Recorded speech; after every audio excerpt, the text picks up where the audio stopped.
Hallo maatjies, vandag leer ons 'n nuwe gediggie. Gediggies is so lekker. Die gediggie se naam is Reën. Kom ek lees vir julle.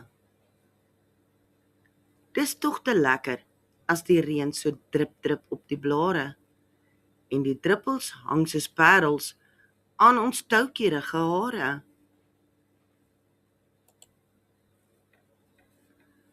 As dit weer buite skoon is en al die slote loop, dan kan ons tog te heerlik ons voete daarin doop.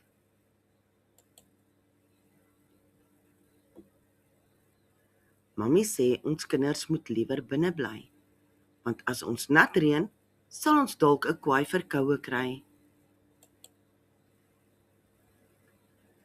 Maar wat van al die bome wat altyd buite bly? Nog nooit het ek gehoor dat een 'n seerkeel kry. Dankie maatjies. Leer die gediggie mooi. Dan sien ek julle volgende keer. Mooi bly.